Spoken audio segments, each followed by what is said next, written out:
ለአምላካችን ለእግዚአብሔር ይሁን።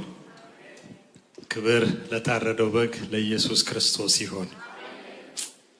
ኢየሱስ ክርስቶስ የዘላለም ጌታ ነው። ስለነበረን ጊዜ ሁሉ አምላካችን እግዚአብሔር ስሙ የተባረከ ይሁን።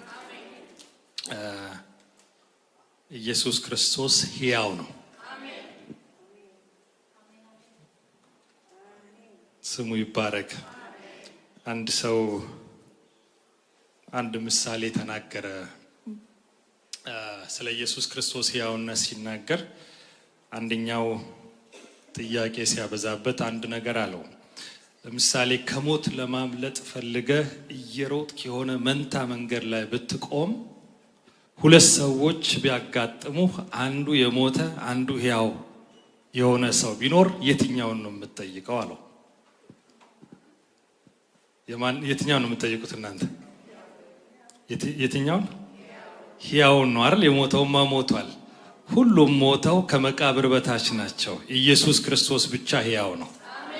እርሱ መንገድን ያሳያል። እርሱ መንገድን ይጠቁመናል። ክብር ለእግዚአብሔር ይሁን። እስቲ ሁላችንም ቆመን ዛሬ የምንካፈለውን ዛሬ አንድ ብለን የምንጀምረው አንድ መጽሐፍ አለ። አንደኛ ተሰሎንቄን ነው ዛሬ የምንካፈለው። እግዚአብሔር ስሙ የተባረከ ይሁን። አንደኛ ተሰሎንቄ ምዕራፉን ሙሉን እናነበውና ዛሬ እግዚአብሔር በረዳን መጠን ይህን ሙሉን ሐሳብ ከበር እናደርጋለን። በሚቀጥለው ሳምንት ደግሞ የሚቀጥለውን ክፍል እናያለን። እግዚአብሔር የቃሉን ደጆች ለኔም እንዲከፍትልኝ ለእናንተም እንዲያበራላችሁ በጸሎታችሁ እንደምትደግፉኝ ተስፋ አረጋለሁ። እግዚአብሔር ስሙ የተባረከ ይሁን። አንደኛ ተሰሎንቄ ምዕራፍ 1 ከቁጥር 1 ጀምሮ በጌታ በኢየሱስ ክርስቶስ ስም አነበዋለሁ። ጳውሎስና ስልዋኖስ ጢሞቴዎስም በእግዚአብሔር አብ በጌታ በኢየሱስ ክርስቶስ ወደምትሆን ወደ ተሰሎንቄ ሰዎች ቤተ ክርስቲያን ከእግዚአብሔር ከአባታችን ከጌታም ከኢየሱስ ክርስቶስ ጸጋና ሰላም ለናንተ ይሆን።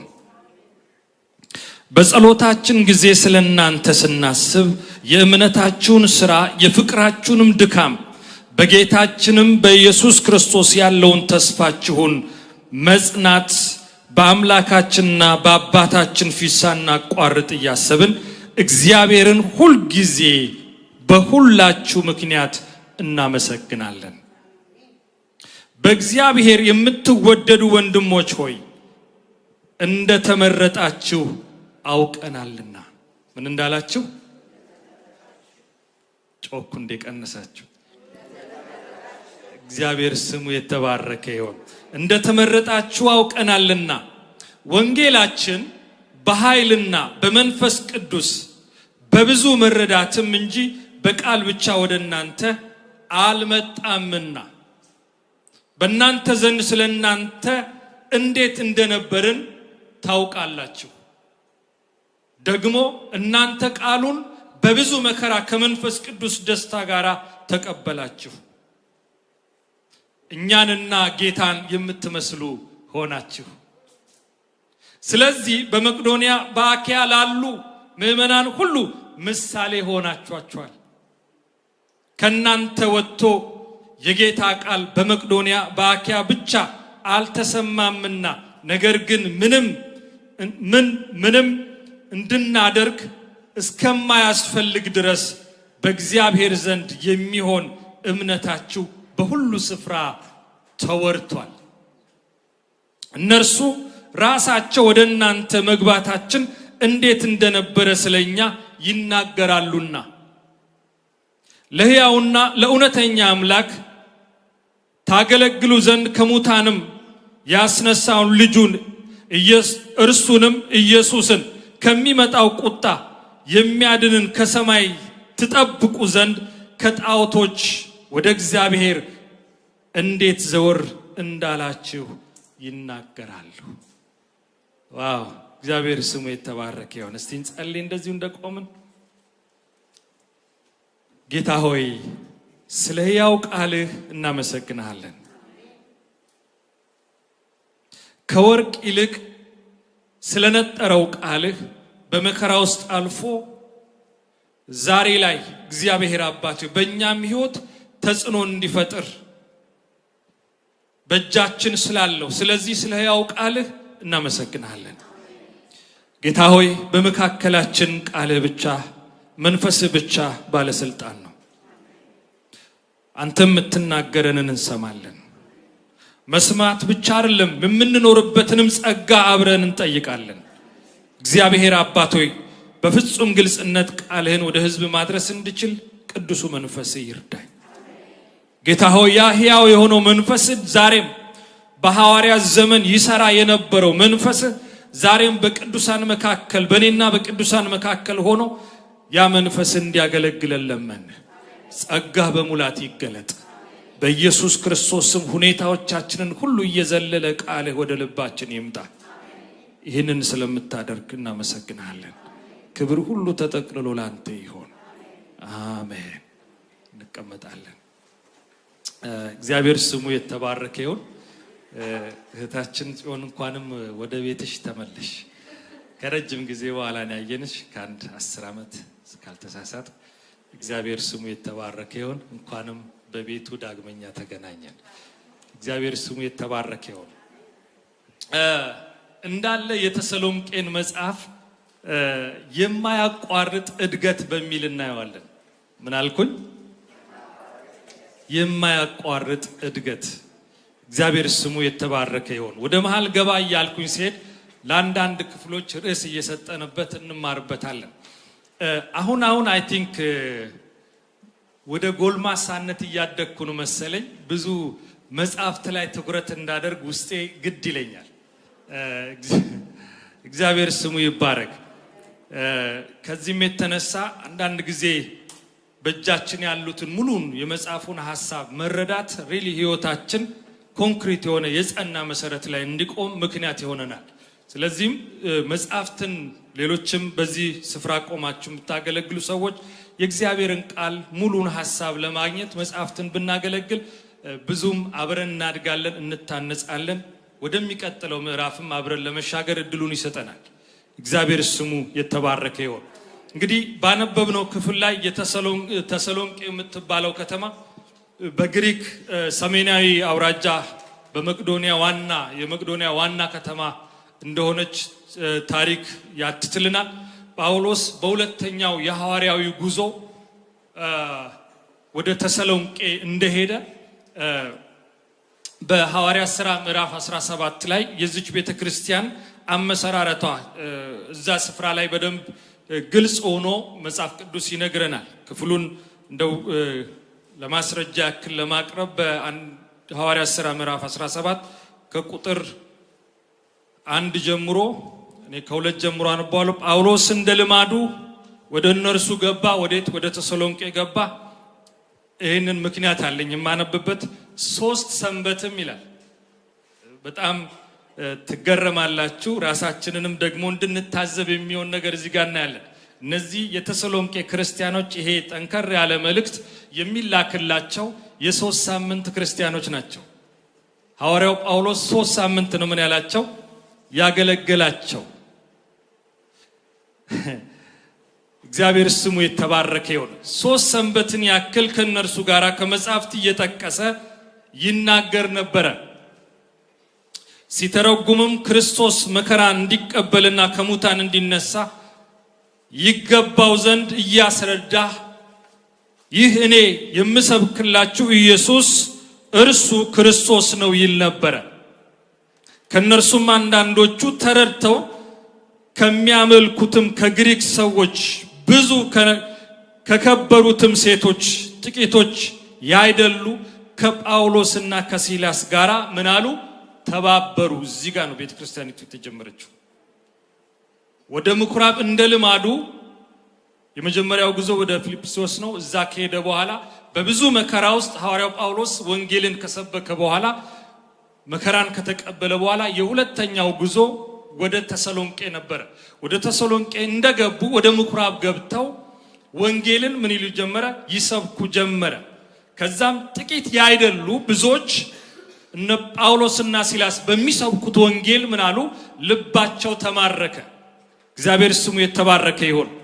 ከዚህም የተነሳ ይሄ መልእክት ሐዋርያው ጳውሎስ ይጽፍላቸው በ50ዎቹ አካባቢ ነው የጻፈላቸው። ልክ ወንጌል ተመስክሮላቸው ጌታን ተቀብለው በአጭር ጊዜ ውስጥ ተመልሶ እንዴት ወደ ሌላ ስፍራ እንደሸሸ እነግራቸዋለሁ። ነገር ግን ተመልሶ ይህንን መልእክት እነሱን ለማጽናት በጣም አንድ ስጋት ነበረው። ምክንያቱም እነዚህ የተሰሎንቄ ክርስቲያኖች አዳዲሶች ከመሆናቸው የተነሳ ገና ጀማሪ አማኞች ከመሆናቸው የተነሳ ጳውሎስ ስለነሱ ይጨነቅ ነበረ። ምክንያቱም ይጸኑ ይሆንን በሚል ይሰጋ ነበረ። እግዚአብሔር ስሙ የተባረከ ይሁን። በአስቸኳይ ወደ ተሰሎንቄ ለቆ እንዲሄድ አንዱ ምክንያት የሆነው ልክ በተሰሎንቄ በምኩራብ ወንጌል ከተሰበከ በኋላ ብዙዎች ክርስቶስን እንዳመኑ በሰሙ ጊዜ ክፉ ሰዎችና ወረኛ ሰዎች ምን ይላል? በጳውሎስ ላይ ቀኑበት ይላል። ምን አሉበት? ቀኑበትና በምድሪቱ ላይ ባሉት ከተሞች አለቆች ጋር ጭምር ሄደው ክፉ ነገር ምን አሉ? አስወሩበት። በማላይ በጳውሎስ ላይ። ከዚህም የተነሳ ጳውሎስ የግዱን ከተሰሎንቄ ተነስቶ ወደ ቤሪያ እንዲሰደድ ምክንያት ሆነ። ወንድሞች ይላል በሌሊት ይዘውት ምን አሉ? ከከተማ አውጥተውት ወደ ቤሪያ ምን አሉት? ሸኙት። ምን አይነት እዛ ጋር መከራ ተደብድቦ ወደ ተሰሎንቄ ደግሞ ሌላ መከራ ሲጠብቀው ቅዱሳን ይዘውት ከከተማ እንዲሸሽ አደረጉት ይላል። ከዚህ የተነሳ ነው ተሰሎንቄን በ3 ሳምንት ውስጥ እሱ ፈልጎ ሳይሆን የነበረው ስደት ከተማይቱን ለቆ እንዲሄድ ምክንያት ሆነ። እግዚአብሔር ስሙ የተባረከ ይሁን። ስለዚህም ከተማዋን ለቆ ከወጣ በኋላ እነዚህ የነበሩት አዳዲስ ክርስቲያኖችም ላይ ትልቅ መከራ ስደት ተጀመረ። እነሱም ላይ ይሄ ፈተና እርሱን የተከተሉ ክርስቶስን የተከተሉት ላይ ሁሉ መከራ ሲመጣ እናያለን።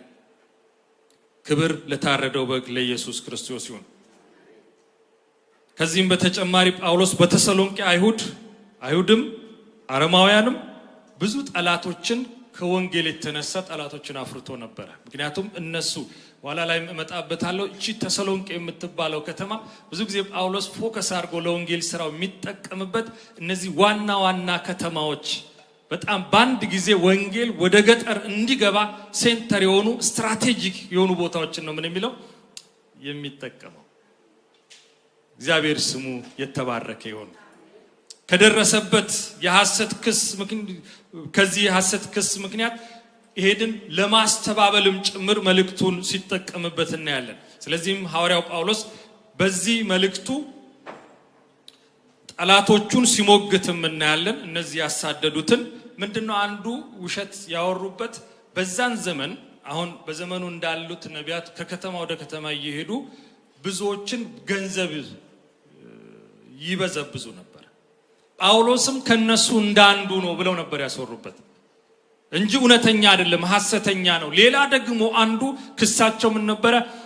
ቄሳር አለ፣ ሌላ ንጉስ አለ እያለ ይሰብካል ብለው ከቄሳር ጋር ደግሞ ሊያጋጩት ይፈልጉ ነበር። ስለዚህም ከዚህ የተነሳ አለቆችና ስልጣናት አካባቢ የወሬ ሲሰማ ብዙዎች ደነገጡ ይላል። በጣም ግራ አጋባቸው። ከተማይቱ ታወከች ይላል። ከተማይቱ ተጨነቀች። ከዚህም የተነሳ ጳውሎስን ሊገሉት ስለሚፈልጉ ከተማውን ለቆ ሲሸሽ እናያለን። የሚገርመው አይሁድ እነዚህ ክፉ ያስወሩበት ሰዎች በተሰሎንቄ ብቻ እንዳልቆሙ ወዲያውኑ ጳውሎስ ወደ ቤሪያ እንደገባ ምን አሉ ይላል? ሰሙና ወደ ቤሪያ ወረዱ ይላል። አንዳንድ ጊዜ እውነት እኛም እና ሐዋርያው ጳውሎስም የምንሰብከው ወንጌል አንድ ይሆንን ብዬ ጠረጥራለሁ። ምክንያቱም ወንጌል በራሱ ብርሃን ሲበራ የጨለማ አካባቢ የሆነ ሁከት ይፈጠራል። ኢቭን የሆነ ቦታም ስንገባ ተስማምተን ተመቻምቸን ከሆነ ወገኖች አደጋ አለ። ሰምቲንግ ያልበራ ነገር አለ ማለት ነው። ልዩነት ያልፈጠረ ነገር አለ ማለት ነው። ኋላ ላይም እንዴት እነዚህ የተሰሎንቄ ሰዎች በመንፈሳዊ ህይወታቸው ልዩነት እንደፈጠሩ በኋላ ላይ በደንብ ስንገባበት እንነጋገራለን። ይሄ ሂተር ይጥፋ፣ በጣም እየሞቀ ይመስለኛል። አንዳንዶች ናፕ እንዳንወስድ በኋላ ከሙቀቱ የተነሳ ማለት ነው። እግዚአብሔር ስሙ የተባረከ ይሁን። በጣም የሚገርመው ወንድሞች አሁንም ወደ ቤሪያ መጥተው እነዚህ ሐሰተኛ ወንድሞች ወደ ቤሪያ ሲመጡ እንደገና ወንድሞች ተነስተው ሐዋርያው ጳውሎስና ሲላስን ወደ ባህር ዳርቻ ድረስ አንስተው እንደገና ምን አሏቸው? ሸኟቸው።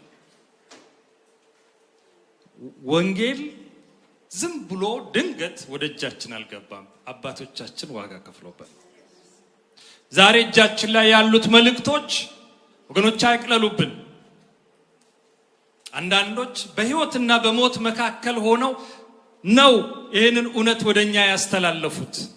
ስለዚህም ወደ ቤሪያ የሚገርመው ሐዋርያው ጳውሎስ ልክ ቤሪያ እንደገባ ስራውን የቀጠለው ከቆመበት ነገር እንደመቀጠል ያክል የሚገርመው እነዚህ የቤሪያ ሰዎች ከተሰሎንቄ ሰዎች ይልቅ መጽሐፍትን እያንዳንዷን እያነበቡ ይመረምሩ ነበር ይላል።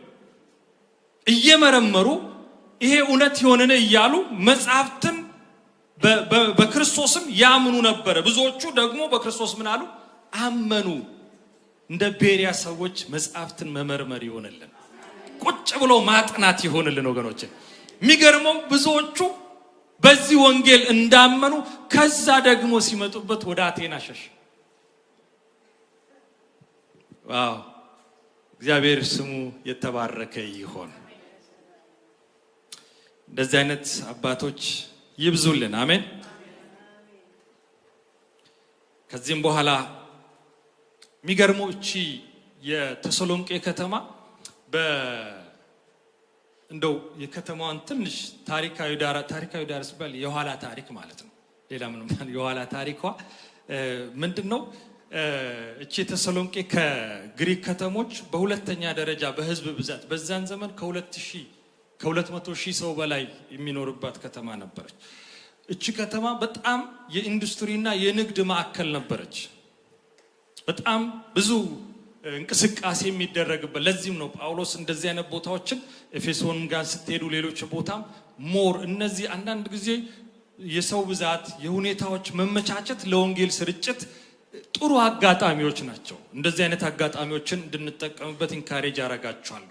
የተለያዩ ኢቨንቶች ሲኖሩ በዛን ጊዜ ወንጌልን ለመስበክ በጣም ምቹ ሁኔታ። በዚህ በአንደኛው መቶ ክፍለ ዘመን የመጀመሪያው የዚህ ዓለም ጦርነት እንግዲህ ታውቁታላችሁ። በተለያየ አንደኛ፣ ሁለተኛ፣ አሁን ሶስተኛው ነው የሚጠበቀው። የመጀመሪያው ጦርነት እዚች ከተማ ላይ የተባበሩት መንግስታት አሁን እንደሚባለው የተባበሩት መንግስታት እንደ ካምፕ ተጠቅሞባት ነበር። ማንን? እቺን ተሰሎንቄን ከተማ። ከዛ የሁለተኛው ዓለም ጦርነት ሲነሳ መጀመሪያ ጀርመኖች እቺን ከተማ ነው ሄደው ያደቀቋት። የሁለተኛው ዓለም ጦርነት ማለት ነው። ከዛ እቺን ከተማ ምናልባት ተቆጣጠሯት። በዛን ጊዜ ከ60,000 በላይ የሚሆኑ አይሁዶች በየሀገሩ ተበተኑ። ብዙዎችም ደግሞ በዛች ምድር ላይ ተጨፈጨፉ። አንዳንድ ጊዜ እንዲህ ታሪካዊ ነገሮችን ማወቅ እጅግ መልካም ነው። ዝም ብሎ መጽሐፋችን የተጻፈው በምናብ በዓለም ላይ በአየር ላይ ሳይሆን ምድር በያዘ ታሪካዊ ትርጉም ያለው ቦታና ሁኔታ የተደረገውን መጽሐፍ ቅዱስ ብቻ አይደለም። በዘመኑ በአይሁድ ልማድ በጣም አንድ ደስ የሚለው ምንድነው? የሆኑትን ነገሮች ሁሉ የሚመዘግቡ። አሁን መጽሐፍ ቅዱሳችን እውነት እንደሆነ የምናረጋግጠው እዚህ ላይ በተጻፈው ብቻ አይደለም። በዘመናት ሁሉ መካከል በአይሁድ ልማድ ታሪክ የሚጽፉ ሰዎች አሉ፣ ይመዘግባሉ። ኢቭን ኢየሱስ ክርስቶስ ሞቶ እንደተነሳ የጻፉ የአይሁድ መጽሐፍቶች አሉ። በዘመናት ሁሉ መካከል የሚነሱ መጽሐፍ ቅዱስ እከሌ ነው የጻፈው ለማለት አንዱ ውጫዊ ምስክርነትና የውስጥ ምስክርነትና የውጭ ምስክርነቶች አሉ። መጽሐፉ ስለ ጻፊው ወይም የጻፈው ሰውዬ ስለ ራሱ የሚለው ነገር አለ፣ ወይም ደግሞ ሌሎች ጸሐፊዎች ሌላ መጽሐፍቶች ስለ ጸሐፊው ኮት የሚያደርጉት ነገር ማን እንደጻፈው ያመለክተናል ማለት ነው። ስለዚህም እጃችን ላይ ያለው የእግዚአብሔር ቃል እውነት መሆኑ በብዙ ማስረጃዎች የተረጋገጠ ነው ማለት ነው። ኧረ ስሙ ይባረክ። ስለዚህም ሁሉ ጊዜ እኔ መጀመሪያ ልክ የመጽሐፍ ቅዱስ ኮሌጅ ገብቼ ስማር አንድ ትልቁ ኤክሳይትድ ያደረገኝ እጄ ላይ ያለው መጽሐፍ ለብዙ ዓመት አገልግያለሁ፣ ግን እጄ ላይ ያለው መጽሐፍ ምን ያክል የከበረ እንደሆነ የገባኝ ቁጭ ብዬ ስማር በብዙ ማስረጃ እንዴት ራሱ ኮሌክት ተደርጎ አሁን አንድ ላይ ተጠርዞ እጃችን ላይ ገባ እንጂ ብዙ የተለያዩ ደብዳቤዎች ናቸው የተለያየ ቦታ ላይ እንዴት አባቶቻችን በመንፈስ ቅዱስ ተመርተው የትኛው ነው የእግዚአብሔር መንፈስ ያለበት ብለው ሰዎችን ኢንስፓየር የሚያደርገው የትኛው ነው ብለው ከብዙ መጽሐፍቶች ውስጥ እነዚህ መጽሐፍቶች ኮሌክት ያደረጉልን። አይገርማችሁም? አዲስ ኪዳን ከመጻፉ አዲስ ኪዳን ከመለየቱ በፊት ወደ 5000 የሚሆኑ መጽሐፍቶች ነበሩ። ከ5000 መጽሐፍት መካከል ነው እነዚህ መጽሐፍቶች እነዚህ ናቸው የእግዚአብሔር መንፈስ ያለባቸው ተብሎ እዚህ ላይ ይቀርቡልን። ስለነዛ አባቶች እግዚአብሔር ይባረክ እንጂ ብዙ የጴጥሮስ ወንጌል እነዚህ እንደዚህ የሚባሉ ብዙ ወንጌሎች ነበሩ። ግን እነዚህ አራቱን ወንጌል እነዚህ ብቻ ናቸው የእግዚአብሔር መንፈስ ያለባቸው ብለው ለይተው አስቀመጡልን። ዛሬ ህይወት ቀሎልናል። እጃችን ላይ ማኑዋሉ ቁጭ ብሎ ይሄንን አለመጠቀም ነው ችግራችን እንጂ እግዚአብሔር ትልቁን ነገር ሰጥቶናል። ስለዚህ ወገኖቼ አንዳንድ ጊዜ የዕለት ነገራችንን ብቻ ያሁኗን እንደ ፋስት ፉድ እየፈለግን መሰረታዊውን ነገር እንዳንስት እፈራለሁ። ዛሬ ጌታ ምን ይናገረኝ ብለን አውዝ ስለዛሬም ይናገራል፣ ግን ስለ ዘላለማችን ሊናገረን ነው የሚፈልገው። አሜን ነው። ስሙ የተባረከ ይሁን።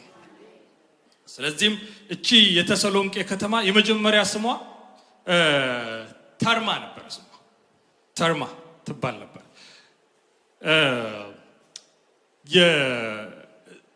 የእስክንድር ዘግሬት የሚባለው ከዛ በኋላ በገነነ ሰዓት በእርሱ ስም ነው። ይሄ ተሰሎንቄ የምትባለው የእስክንድር ዘግሬት የእህቱ ስም ነበር።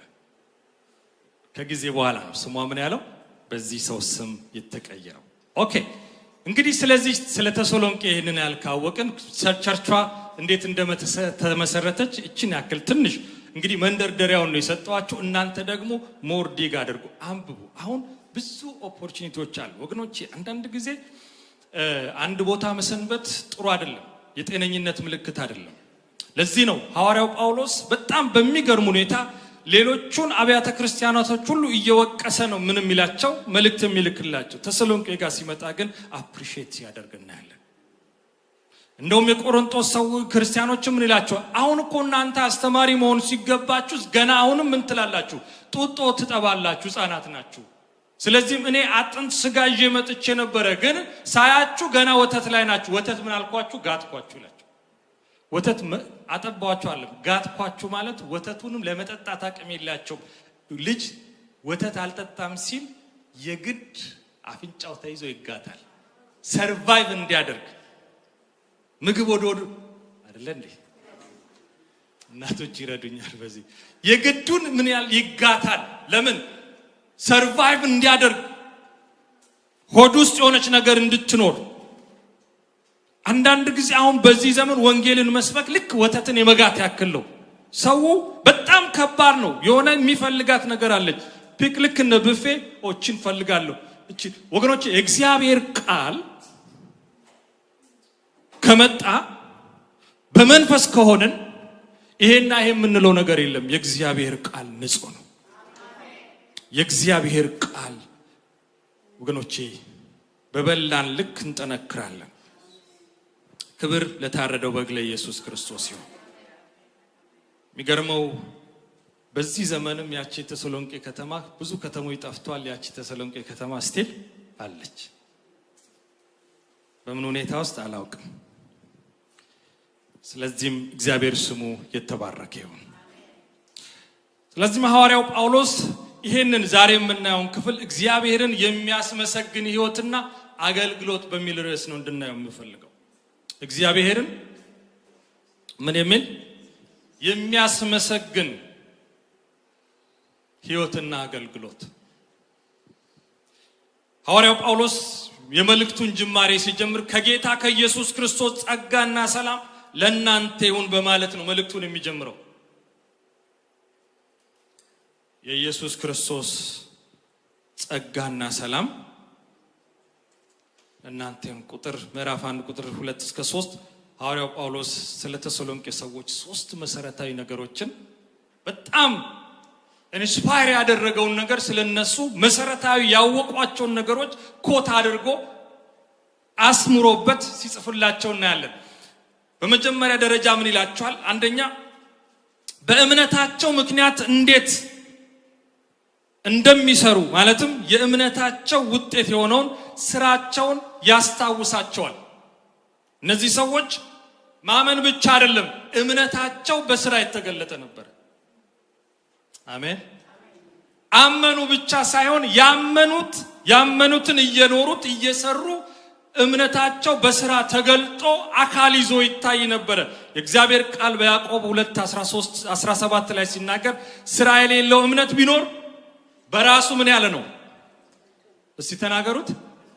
የሞተ ነው። አዎ በእምነት ነው ነገሮች። እምነት ከምን ይመጣል? ከመስማት። መስማትም በምንድን ነው?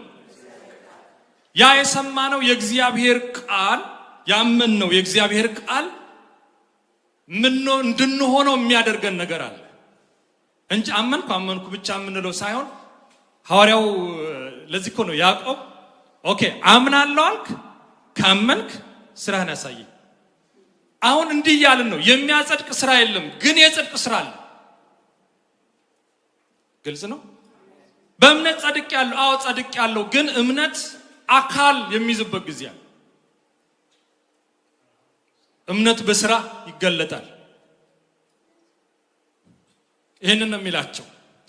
ስለዚህም ከእምነት የሆነው ስራችሁን አይተናል ብሎ ስለዚህ አንደኛው ይሄ ነው አላቸው። በሁለተኛ ደረጃ ከፍቅር የመነጨው ድካማችሁን አስተውለናል።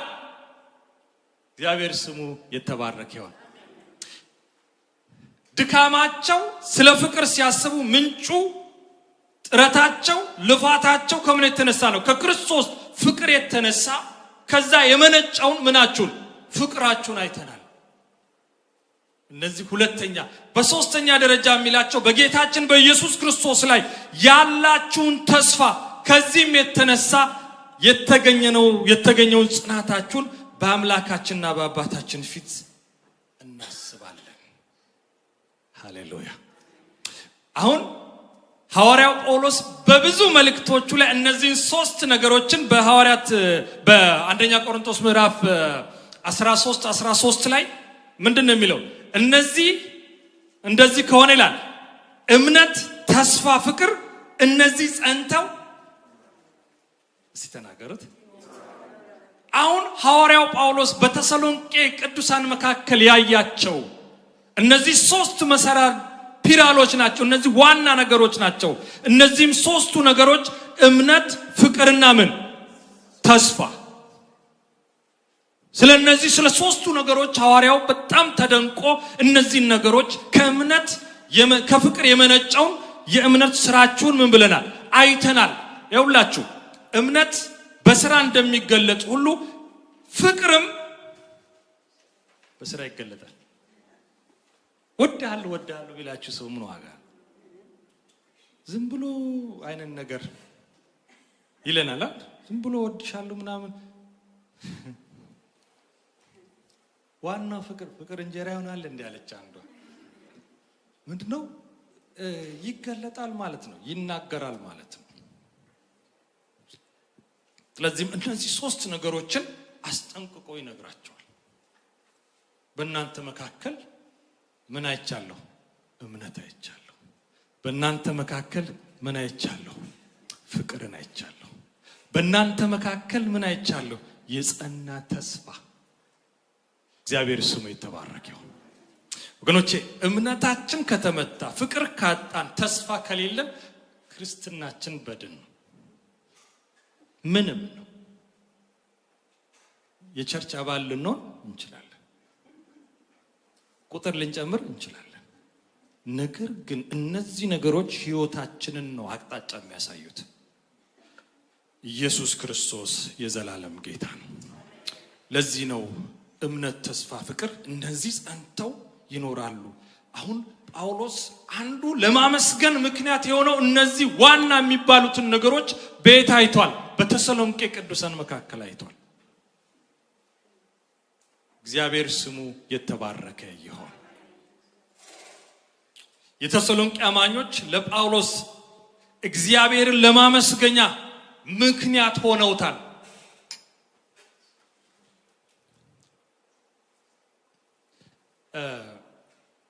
ትናንት ማለዳም በነበረን ፕሮግራም ላይ አንድ ወንድም እያገለገለን አንድ ጥያቄ እነ ጳውሎስ እነ ሐዋርያው ጳውሎስ እነ ጴጥሮስ ዛሬ ድንገት እንደው የመምጣት እድሉን አግኝተው ወደ አሁኗ ቸርች ቢመጡ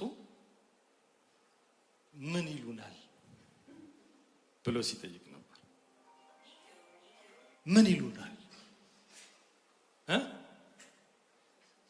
ቸርች ተብሎ ተጽፎበት ገብተው የቸርች መዓዛ ካጡበት ወይም ደግሞ ከመድረኩ ክርስቶስን ካጡት በቅዱሳን መካከል ክርስቶስ እንደሌለ ያ የሚያውቁት የክርስቶስ መዓዛ እንደሌለ ካዩ ወይ ተሳስተን ነው ብሎ እንደሚወጡ እርግጠኛ ነኝ። ወገኖቼ ያ የክርስቶስ መዓዛ በእኛ በኩል ወደ ዓለም እንዲወጣ ተጠርተናል። ዛሬ ክርስቶስን ይኸው ብቻ ሳይሆን በእኛ ውስጥ ክርስቶስ ሲታይ ሰዎች ይሄ ጌታ ብለው እንዲከተሉት ምክንያት ይሆናል። ስለዚህም ሐዋርያው ጳውሎስ ይህንን ነው በእናንተ ውስጥ ያየሁት እያለን የሚላቸው በእነዚህ በ3 ሳምንት ውስጥ ኮንክሪት የሆኑ ነገሮችን አስተምሯቸዋል። ለተማሩበት ለዛ ምን አይነት የህይወት ምላሽ እንደሰጡ መጽሐፍ ቅዱስ በዚሁ ክፍል ላይ ያስረዳናል። ክብር ለኢየሱስ ክርስቶስ ይሁን። ከዚህም የተነሳ ለምንድነው የሚያመሰግኑት? ባለማቋረጥ ምን ላለው ስለናንተ እናመሰግናለን። ባለማቋረጥ ስለናንተ እናስባለን። ለምን? ክርስቶስ በመካከላችሁ ያ ለሰማችሁት ለወንጌል ትክክለኛ ምላሽ ስለሰጣችሁ በጣም እየተደነቀን ስለናንተ እግዚአብሔርን ለማመስገን ባለማቋረጥ ዝም ብሎ ብቻ ጌታ ሆይ ስለነሱና ተንበርክከን ነው የሚለው። ስለናንተ እየጸለይን ምን እንላለን? እግዚአብሔርን እናመሰግናለን። ወገኖቼ ዛሬ እግዚአብሔርን ለማመስገኛ ምክንያቶች ነን ወይ? ሰዎች ስለኛ አህዛቦች እኛን ሲያዩ ወይም ሌሎች ቅዱሳን እኛን ሲያዩ ስለኛ እግዚአብሔርን ያመሰግናሉ ወይስ ደግሞ ስለኛ እግዚአብሔር ፊት ያማርራሉ? ጀስት ወደ ማንም እንድንጠቁም አይደለም፣ ራሳችን እንድናይ ነው። ለእግዚአብሔር መመስገን ምክንያት ነኝ ወይ? ለቅዱሳን ማረፍ ምክንያት ነኝ ወይ ብለን ራሳችንን ከጠየቅን መልሱ እናገኛለን። እኔ ማንንም ልኮንን ልከስ ጋር አልቆምኩም። እውነትን ግን ልናገር በዚህ ስፍራ ቆሜያለሁ። ራስን መመዘን ህይወትን በእግዚአብሔር ቃል እውነት መፈተሽ እያንዳንዳችን እኔም ራሴን ስፈትሽ ነበር። እንዲሁም ራሳችን እያንዳንዳችን እንድንፈትሽ ይሆን። እግዚአብሔር ስሙ የተባረከ ይሁን። ሐዋርያው ጳውሎስ ከምዕራፍ 1 ከቁጥር 4 እስከ 10 የሚያመሰግንበትን ምክንያት በየተራ ሲያስረዳቸው ሲያስቀምጥ እናያለን። በአንደኛ ደረጃ ተሰሎንቃውያን እግዚአብሔር እንደጠራቸው የሚያረጋግጥ የህይወት ማስረጃ በእነርሱ ዘንድ መታየቱ ነው። ሃሌሉያ። ምን አልኩኝ? እግዚአብሔርን የሚያስመሰግን ህይወትና አገልግሎት በህይወታቸው ትክክለኛውን ምላሽ ሲሰጡ ስላየ በዚህ ምክንያት ስለናንተ እግዚአብሔርን ምንላለው አመሰግናለሁ። የህይወት ማስረጃ በእነርሱ ዘንድ ምን ብሏል? ታይቷል። እኛ ጋር ምን አይነት ማስረጃ አለ ነው ጉዳዩ። እኔ ጋር ምን አለ? አያችሁ፣ እግዚአብሔር ሲጠራን በህብረት እንድንቀመጥ እዚህ የተሰበሰብነው ጸጋን እየተከፋፈልን ብርሃናችን እየጨመረ ለሌሎች በጨለማ ላሉ ብርሃን እንድንሆን ጨውነታችን ጣዕም ለጠፋባቸው ሰዎች ጣዕም እንድንሆን እንጂ ተሰብስበን ትርኢት አናሳይም አይደል? እዚህ ጋር የሆነ ተረኛ የሆነ ድራማ አይደለም እንሰራው። እዚህ ስንሰበሰብ ይሄ ጉባኤ የክርስቶስ ኢየሱስ ደም የፈሰሰለት ጉባኤ ነው። እንዲሁ በዋዛ በፈዛዛ የመጣ አይደለም። የዚህ ቤተክርስቲያን መስራችና ራስ ክርስቶስ ኢየሱስ ነው። እርሱ ከሆነ እርሱ ሊከብር፣ እርሱ ሊታይ፣ ስለ እርሱ ልናወራ፣ ስለ እርሱ ልንዘምር በዚህ ስፍራ አለን። ለዚህም ነው ሐዋርያው ጳውሎስ ስለ ተሰሎንቄ ሰዎች ሲያስብ ለማመስገን ምክንያት የሆነው በክርስቶስ እንደተመረጡ ማረጋገጫ የሚሆን የሕይወት መዓዛ ሽታ ከነሱ ይወጣ ነበር።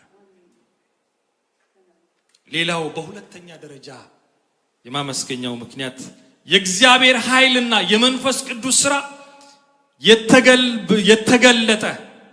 በተገለጠ መንገድ እነሱን ስለመረጣቸው መመረጣቸው ደግሞ ፕራክቲካሊ ስለተገለጠ ስለታየ ለነሱ ብቻ አይደሉም በአካባቢያቸው ላሉ ሁሉ ይሄ ምርጫቸው በጣም ኋላ ላይም በደንብ መጣበታለሁ። አንዳንድ ጊዜ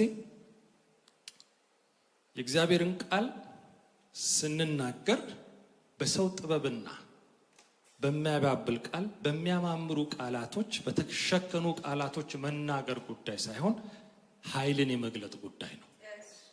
በቃል ውስጥ ምን አለ? ኃይል አለ። ኃይል የሚመጣው የኛን ቴክኒክ እና ታክቲክ ተጠቅመን ሳይሆን ንጹህ የእግዚአብሔርን ቃል ከተናገርን ቃሉ በራሱ ኃይል አለው። የዛሬ 26 ዓመት አካባቢ ገና አገልግሎት እንደጀመርኩኝ በሆም ሴል እንደዚህ አንዳንድ ቦታ አገለግል ነበርና አንድ በጣም ወዳጅ ያለ ሁሌ ካገለገልኩ በኋላ ዛሬ እንዴት ነኝ እለዋለሁ። አይ ቲንክ አደከምኩት መሰለኛ። እንዴ ናስቲ ቁጭ በላለኝ። በእድሜም ከኔ በሰል ያለ ነው። ናስቲ ቁጭ በል አንድ ነገር እንነጋገር አለኝ። ይሄው ከ100 ጊዜ በላይ አውርቼው ሊሆን ይችላል። ስማ ወንድም ያለኝ አንተ ሞቆህም ተናገርክ፣ ቀዝቅዘህም ተናገርክ፣ እርግጠኛ መሆን ያለብህ ቃሉን መናገርህን ነው። ያንተ ሞቅታ ያንተ ቅዝቃዜ በቃሉ ላይ የሚጨምረው የሚቀንሰውም ነገር የለም ነው። እንዴ ይኸው እስከ ዛሬ እውነት ሞቀኝም አልሞቀኝም አሜን አላችሁም አላላችሁ እርግጠኛ መሆን ያለብን ቃሉ መናገር እንዳለብኝ ለሕይወቴ መሰረት ጥሎልኛል። ስለዚህም የኛ ሞቅታ የኛ ጮክ ብሎ መናገርና ቀዝቀዝ ብሎ መናገር ሳይሆን የእግዚአብሔርን ቃል ከተናገርን እግዚአብሔር በቃል ውስጥ ኃይልን ይለቃል። እግዚአብሔር በቃል ውስጥ የሰዎችን ልብ የመቀየር እኔ አይምሮአችሁን ጭንቅላታችሁን ላስነቀንቅ እችላለሁ። የእግዚአብሔር መንፈስ ግን ቃሉ ራሱ ምንድነው? መንፈስ ነው። ስሙ የተባረከ ይሁን። ልብና ኩላሊትን የሚመረምር ነው። አልፎ ሄዶ የሰዎችን ልብ እንደ መስታወት ራሳቸውን የሚያሳየው ማን ነው? የእግዚአብሔር ቃል ነው። we have to make sure የእግዚአብሔርን ቃል መናገራችንን ይሄንን ነው። ጌታንም ስማጸኑ የነበረው ሰሞኑንም ጌታ ሆይ በቃ የሆነ እንዴት አገለገለ እንድባል ሳይሆን የእግዚአብሔር ቃል እንዴት ብርቱ ነው። የእግዚአብሔር ቃል ሲገለጥ ወገኖች ኢየሱስ ይገለጣል፣ ሰዎች ይሸፈናሉ። ስሙ የተባረከ ይሁን። ስለዚህም የእግዚአብሔር ኃይልና የመንፈስ ቅዱስ ኃይል በመካከላቸው ተገልጦ የሰራውን ሥራ ማን ያውቅ ነበር? ሐዋርያው ጳውሎስ ያውቅ ነበር። ስሙ የተባረከ ይሁን። ስለዚህም እግዚአብሔር እነርሱን እንደመረጣቸው ማስረጃ አድርጎ የሰጠው ኃይሉን በመካከላቸው በመግለጥ ነበር። ወገኖቼ የእግዚአብሔር ኃይል ያስፈልገናል። ወንጌል በኃይል ነው። አምልኮ በኃይል ነው። ለምን? ኃይለኛ ነን የሚሉ ብዙዎች ስላሉ ያንን የሚያጥፍ የእግዚአብሔር ኃይል ሊገለጥ ይገባዋል። በመካከላችን የእግዚአብሔር ኃይል በሙላት መለቀቅ ሲጀምር ወገኖቼ ውጭ ያለው ብቻ አይደለም፣ በእኛ ውስጥ ያለው እንኳን በእግዚአብሔር ዕውቀት ላይ የሚነሳው ሰዋዊ ሐሳባችን ይፈርሳል። የእግዚአብሔር መንፈስ ሲገኝ ወገኖቼ ማንንም አይፈራም። አይገርማችሁ? ዲግሪ ያዝ የሆነ ማስተር ምናምን ያዝ ምንም ጉዳዩ አይደለም። ሲመጣ የእግዚአብሔር ቃል ውስጥን ይፈትሻል። ስሙ የተባረከ ይሁን። ስለዚህም እርግጠኛ መሆን ያለብን ከዚህም መድረክም ሲለቀቅ ሲነገር ደግሞም እኛም የምንጠብቅበት መንፈስ የሚገርመው ሐዋርያው ጳውሎስ አንዱ በጣም ሐዋርያነ የተሰሎንቄን ክርስቲያኖች በጣም የተደነቀባቸው ነገር የተናገርናችሁን ቃል እንደ እግዚአብሔር ቃል ስለተቀበላችሁ ተጠቀማችሁ ይላቸዋል። እንደምን አያችሁ? አንዳንድ ጊዜ እንዴት እንደምንቀመጥም እኛ የምንናገረውንም እግዚአብሔር ይፈውስ፣ እናንተ የምትሰሙትንም እግዚአብሔር ይፈውስ። ዛሬ ማንም ይሰብከው፣ ማንም ይስበክ፣ ማንም እዚህ ቦታ ላይ ይቆም፣ እግዚአብሔር አልፎ ተናገሪ። መንፈሳችን ንቁ ከሆነ ከሰውየው በስተጀርባ በሰውየው አንደበት የሚወጣውን ያንን መንፈስ ነው የምናየው። ኧረ ሃሌሉያ! የዛን ጊዜ በቃ አንዳንድ ጊዜ እኮ ቃላት አሳክተው የማይናገሩ ሐሳቡ ያለባቸው ፍቃዱ ያለባቸው ቆሞ መናገር ሲጀምሩ ውስጣችን እንባ የሚልበት ጊዜ አለ። ስለዚህም የእግዚአብሔር ቃል እንደ እግዚአብሔር ቃል ስለተቀበላችሁ ጠቅሞ በቃ በዚህ እናመሰግናለን ይላል። በሕይወት ታማኝነታቸው በመከራ ሁሉ ጽናታቸው ለወንጌል ያላቸው ቅናት ለክርስቶስ ኢየሱስ ምስክር አድርጎ ስላቆማቸው እግዚአብሔርን ስለዚህ ያመሰግናለን ይላል። ሃሌሉያ! የሚገርም ነው። በሕይወት ምንድናቸው? የታመኑ ነበሩ። በመከራ ደግሞ ምን ያሉ ናቸው? የጸኑ ናቸው። የጸኑ ናቸው። ለዚህ ወንጌል ደግሞ ምኑ ነበራቸው? ቅናቱ ነበራቸው። ለክርስቶስ ኢየሱስ ምስክር አድርጎ ምስክር ሆኖ ለመቆም የጨከኑ ነበር። የ3 ሳምንት አገልግሎት እነዚህ ሰዎች በመከራ ውስጥ እንዲያልፉ ምክንያት የሆናቸው ወንጌልን ሲቀበሉ ከኃይል ጋር ነበር የተቀበሉት። ያ በእነሱ ሕይወት ውስጥ ያለፈው የክርስቶስ ኃይል፣ ያ የመንፈስ ቅዱስ ኃይል ወዲያውኑ፣ ምክንያቱም ከሌላው ኃይል በጣም መጨረሻ ላይ እናገርበታለሁ። እነዚህ ሰዎች እቺ የተሰሎንቄ ከተማ በጣዖት አምልኮ የተሞላች ነች። ሰው ሁሉ አንዱም በቅናት እንዲነሱ ያደረጋቸው ምድሪቱ በጣዖታት አምልኮ የተሞላች ምድር ነች። እነዚህ ሰዎች ቁጥር 10 ላይ ሄዳችሁ ብታዩ በአንድ ጊዜ ጣዖትን ከማምለክ ክርስቶስን ወደ ማምለክ የዞሩ ሰዎች ናቸው። ይሄ ወንጌል በኃይል ወደ እነሱ ስለመጣ በሚበልጥ ክብርና በሚበልጥ ኃይል ስለመጣ ወዲያውኑ ተርን ያደረጉት ወደ ወንጌል እውነት ነው። እንደዚህ አይነት መንፈስ በመካከላችን ይምጣ። በቃ ያኛውን ዓለም የሚያስንቅ ለዚህ የምትሉት ነገር ለዚች ብላችሁ እምቢ የሚያስብል ኢየሱስ ክርስቶስ የዘላለም ጌታ ነው። ስለዚህም በአራተኛ ደረጃ በዚህ ሁኔታ ጳውሎስ እኛንና ክርስቶስን የምትመስሉ ስለሆናችሁ፣ አያችሁ፣ እግዚአብሔር ስሙ የተባረከ ይሁን። ሰው በ3 ሳምንት አገልግሎት ጳውሎስንና ክርስቶስን መምሰል ከቻለ እኔና እናንተ ስንት ዓመት አስቆጠር ነው ወገኖች?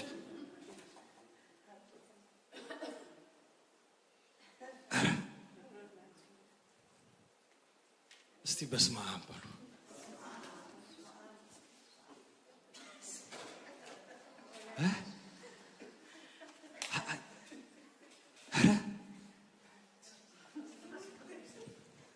የት ነን? እውነት እኮ እኔ አንዳንዶቻችን ዛሬ ምሽሩ መባል እንፈልጋለን። ሰው እኮ በ3 ሳምንት ወንጌል አገልግሎት ገብቶት በመከራ ውስጥ ለማለፍ ጨክኖ ሞቱን በሚመስል ሞት እርሱን ለመምሰል የሚያስጨክር ይሄ ልዩ መንፈስ ነው። ይሄ መንፈስ ያገኘ ነው ወገኖቼ። ገና እኮ እኛ የምናለቅስባቸውን ነገሮች እዚህ ቁጭ አድርገን እኮ ብንመዝናቸው በጣም እኮ ይሄ ጎደለ ብለን እኮ የምናለቅስ፣ ይሄ አነሰ እንዲህ ብለን ነበር ጌታ ሆይ ዘገየ ብለን እኮ ከጌታ ጋር የምንጣለው። ስለዚህም በዚህ ሁሉ ጳውሎስ በ3 ሳምንት አገልግሎት እኛንና አንዱ ደስ ያለ ስለናንተ የምናመሰግንበት ምክንያት አላቸው። እኛንና ክርስቶስን የምትመስሉ ሆናችሁ። ማንን ነው የምንመስለው ወገኖቼ? እግዚአብሔር የእድገታችንን ጥግ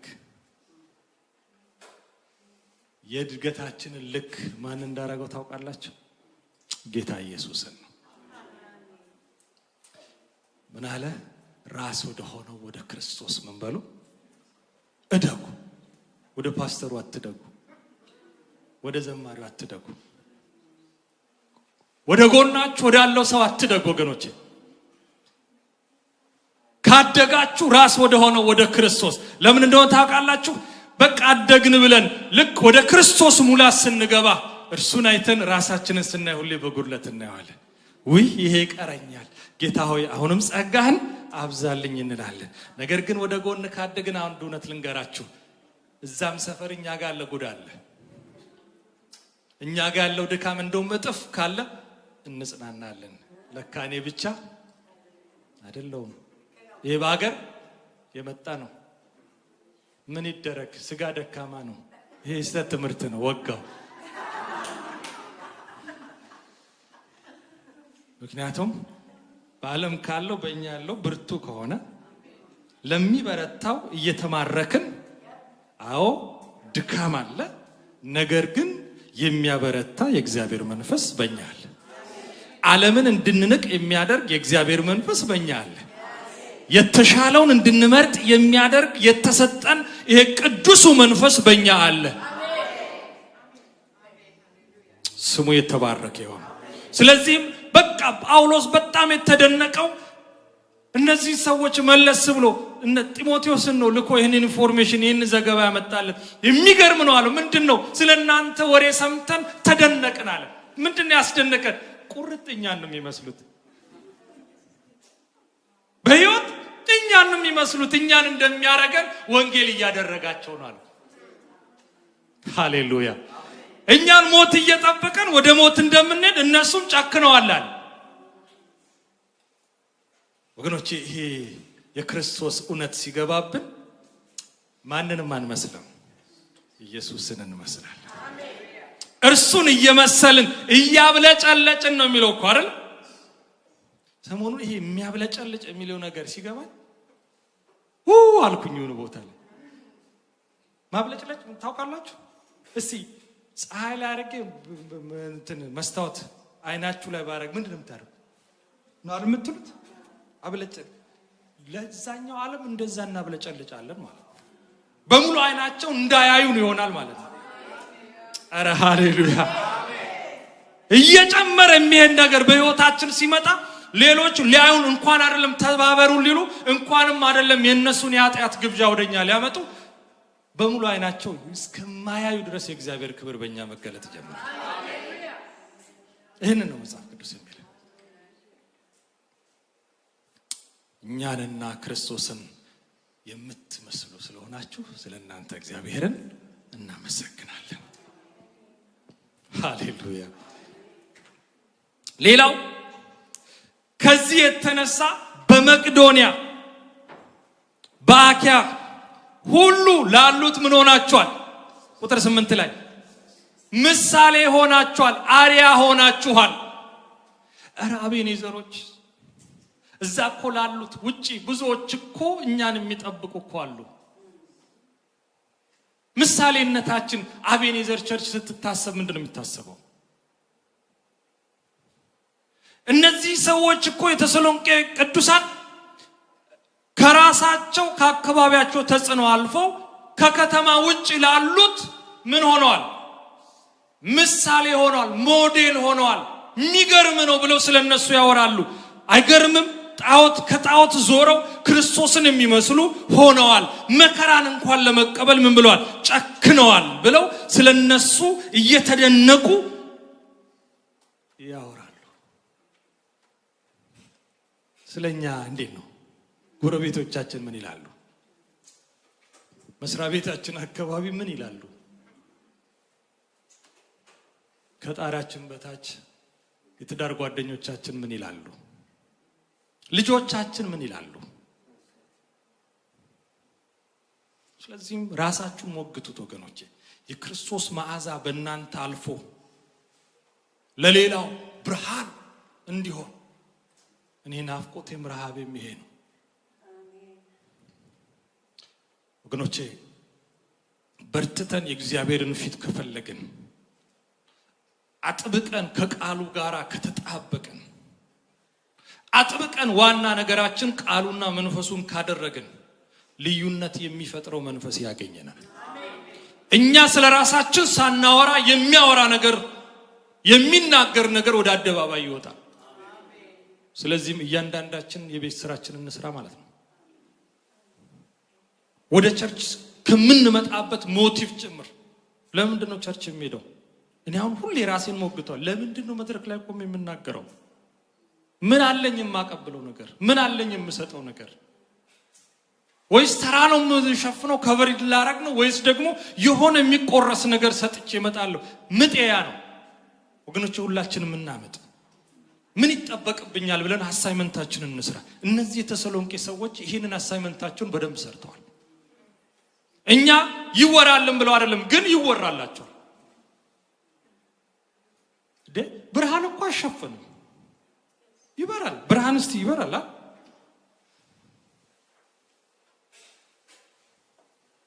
ስለዚህም ከዚህ የተነሳ እናንተ ስለናንተ እግዚአብሔር እንድናመሰግን ከሚያረገን ነገር የናንተ ምሳሌነት በአካባቢ ባሉ ቅዱሳኖች ዘንድ ሁሉ ምን ብሏል? ተሰምቷል። ስለዚህም ለሌላው ምሳሌ የሚሆን ሕይወት ነበራቸው የተሰሎንቄ ሰዎች። ቁጥር 10 ላይ ምን ይላችኋል? ከጣዖት ወደ ሕያው እግዚአብሔር ሙሉ ለሙሉ ፊታችሁን ምን ብላችኋል? አዙራችኋል። ይህን ነው ቅድም ያልኩት። ዞረዋል። ቅድም ጣዖት ሰፈር ነበሩ። አሁን ደግሞ የት ናቸው? ከመስቀሉ ስር ተንበርክከዋል። ይሄ እኮ ቀላል አይደለም። በአጭር ጊዜ ውስጥ እንደዚህ አድራሻ መለወጥ። እኛ እስቲ እውነቱን እንነጋገርና ወደ ጌታ ስንመጣ አንዳንድ የምንወዳቸውን ዘፈኖች ምናልባት እንኳን እያልን አለ እንዴ አንድም ስንደመስስ አይደለ መዝሙር ስናስቀዳበት ከዛ ኢንኬዝ ብመለስ እንኳን እያልን ነው። እነዚህ ሰዎች በ3 ሳምንት ውስጥ ዞረዋል። የሚያስጨክን ወንጌል ይግባብ ነው ወላች የአድራሻ ለውጥ እንድናመጣ የሚያደርገን የእግዚአብሔር መንፈስ ያገኘን። ስለዚህም ከጣዖታት እናንተን ስለናንተ እግዚአብሔር እንድናመሰግን ከሚያደርገን ነገር በቃ ፈጥናችሁ ከጣዖታቶች ፊታችሁን ምን ብላችኋል? አዙራችኋል። ተለውጣችኋል።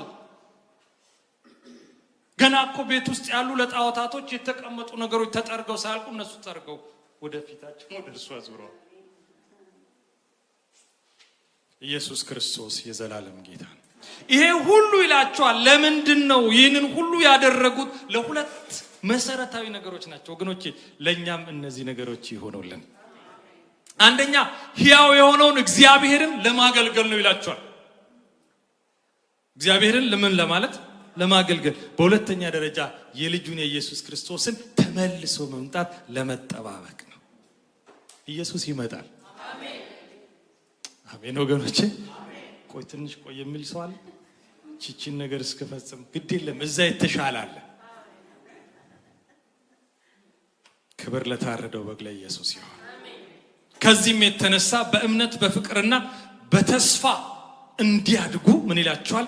ያደፋፍራቸዋል። ኪፕ ጎይንግ፣ ቀጥሉ፣ ጨምሩ፣ አትቁሙ፣ ሂዱ። ቅድም እንዳልኳችሁ የእድገታችን ልኬት ሰዎች ከሆኑ የሆነ ቦታ እንቆማለን። የእድገታችን ልኬት ክርስቶስ ከሆነ ሃሌሉያ የእርሱ ክብር እየጨመረ በእኛ እይታ ማለት እሱ የመጨረሻውን ክብር ከብሯል አይደል? ያኔ እኮ በመስቀል ላይ ነን ያለው አባት ሆይ በቀደመ ክብሬ።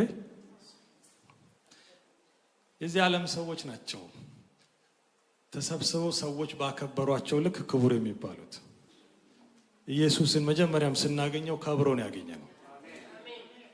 የኛ ጥርቅም የኛ ስብስብ ኢየሱስን አላከበረውም። ይልቁኑ እርሱን በማክበራችን የከበርነው እኛ ነን አይደል እንዴ? ወግ አሳየን እኮ ወግ ማረግ አየን። ቋንቋችን ተቀየረ እኮ እንዴ! ስንናገር እንድንደመጥ ያደረገን ወንጌል ከቶብን እኮ ነው። በቃ እንኳን ማውራት የማንችለውን ይኸው እንድንናገር አደረገን። ስሙ የተባረከ ይሁን። ጠረናችንን የቀየረ እውነት እኮ ስሙ የተባረከ ይሁን። ስለዚህም በመጨረሻም በተሰሎንቄ የጳውሎስ ተልእኮ ለምን ተሳካ ብለን ብንጠይቅ ወገኖቼ እነዚህን ፈጠን ብዬ እናገርና ጨርሳለሁ። በሚቀጥለው ሳምንትም እግዚአብሔር ቢፈቅድና ብንኖር ስለምንቀጥል በመጀመሪያ ደረጃ የእግዚአብሔር ኃይል ለወንጌል በወንጌል አማካይነት በመገለጡ የእግዚአብሔር ኃይል በወንጌል ኃይል ለሰዎቹ ምን ስላለ ስለተገለጠ በተሰሎንቄ ያለው አገልግሎት። ስለዚህም እኛም ወንጌልን ስንናገር የክርስቶስን ያንን ኃይሉን ለመግለጥ እንጂ የኛን ጥበብ የኛን ችሎታ የኛን ንግግር ለማሳየት ካልሆነ ሰላም አለው። እግዚአብሔር ስሙ ይባረክ። እንደዚሁም የወንጌል ሰባኪዎቹ የወንጌልን እውነት በጥልቀት መረዳት ስለምናገለግለው ነገር ትክክለኛ መረዳት ሲኖረን ለምንናገረው ነገር ሙሉ ድፍረት ይኖረናል። ስለምንናገርበት ነገር በቂ እውቀት ካለን ስለዛ ደፍረን እንናገራለን። አንዱ ይሄ ነው። ወንጌል ሰባኪዎቹ እነ ጳውሎስ እነ ሲላስ ለሚናገሩት ነገር በቂ ሆነ ነበራቸው፣ መረዳት ነበራቸው። ሌላኛው እውነቱንም በታማኝነትና በመንፈስ ቅዱስ ኃይል መስበክ መቻላቸው። እውነቱን አሁን እኮ በዚህ ዘመን እንዴት ነው ኦዲየንሱ ይቀበሏል ወይስ አይቀበሉም? ሰው ምን ይፈልጋል? እግዚአብሔር ምን ይፈልጋል ብለን ካገለገለ እግዚአብሔር ከህዝቡ ምን ይፈልጋል ነው መሆን ያለበት። ሰው ምን ይፈልጋል? ሰው ምን ደስ ያሰኘዋል?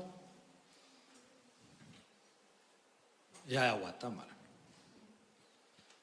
ሌላው ሰባኪዎቹ የተናገሩት ንጹህን ወንጌል ስለሆነ ነው። አልሸቃቀጡም። ደጋግሞ የሚቀጥለው ሳምንት ይሄንን በደንብ እናየዋለን። ሐዋርያው ጳውሎስ ከምን አንጻር ሐሳቡን እንዳገለገለ እንደተናገረ።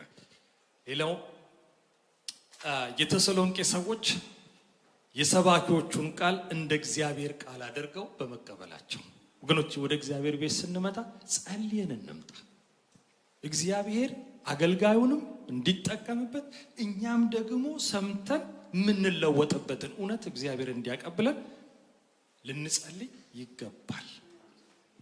ይሄ ነው። እነዛ የተዘጋጀ ልብ ነበራቸው። የሚናገሩትን ቃል እንደ እግዚአብሔር ቃል ሰምተው ተቀበሉት። ያ ህይወታቸው ቀየረው። ለእኛም እንደዚህ ይሁንልን።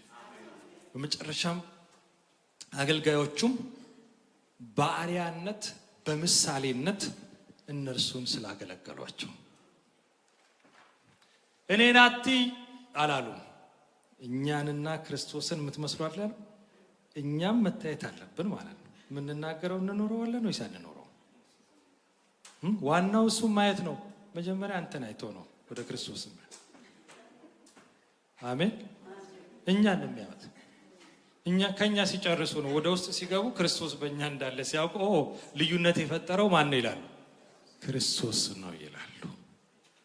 ገና እኮ ከደጅ እንግዲህ ወደ ድሮ መቅደስ ስትሄዱ አደባባይ አለ፣ ቅድስት አለ፣ ቅድስተ ቅዱሳን አለ።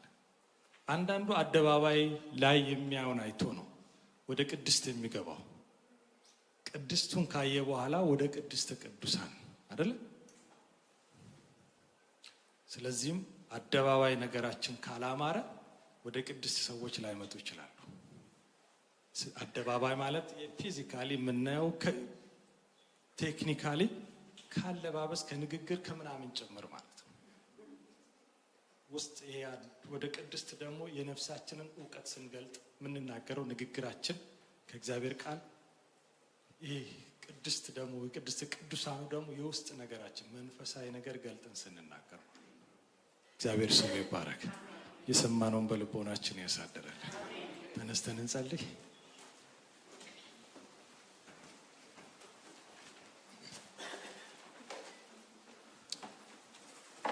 እስቲ ጌታን ጥቂት ደቂቃ ሰጣችኋለሁ። ጌታ ሆይ በሰማቱ እውነት እንድኖር በተሰሎንቄ ሰዎች የሰራው ይሄ የወንጌል እውነት በእኔም ህይወት እንዲሰራ ፈልጋለሁ እያለን እጆቻችንን ከልባችን ጋር አንስተን ይህንን የተባረከውን ጌታ እንጠይቀዋለን። ወገኖቼ እንግዲህ ረጅሙን መንገድ ተጉዘን ዛሬ ላይ ደርሰናል። የቀረን መንገድ አጭር ነው፣ ረጅም አይደለም። ስለዚህም እችን የቀረችውን ዘመናችንን አካሄዳችንን ከእርሱ ጋር አሳምረን ማለፍ እንዲሆንልን የተሰሎንቄ ሰዎች በህይወታቸው ላይ ከመጣው ለውጥ የተነሳ በአካባቢያቸው ባሉት ቅዱሳን ላይ ሁሉ ተጽዕኖ የሚፈጥር መልካም የሆነ የህይወት መዓዛ ከነሱ ወጥቶ ብዙዎችን የሚያውድ እንደሆነ ሁሉ እንደ አቤኔዘር ቤተክርስቲያን ወገኖቼ ይሄ ይጠበቅብናል። በቃ ይሄ አሁን ሌላውን ወደ ግራ ወደ ቀኝ እንዲና የቃላት ስንጠቃውን ትተን እግዚአብሔር ከኔ ምን ይጠብቃል? በቃ እንደ አንድ አማኝ እንደ ተጠራ ሰው እግዚአብሔር ለዚህ ዓላማ እንደለየው ሰው ከኔ ምን ይጠበቃል? በአካል ውስጥ ድርሻዬ ምንድነው ብለን ወገኖቼ በበጎ ተጽዕኖ መፍጠር እንድንችል ልባችንን በጌታ ፊት እናፍሰስ። ጌታ ሆይ እስከዛሬ እውነትን ባልኖርኩበት ምህረት አድርግልኝ።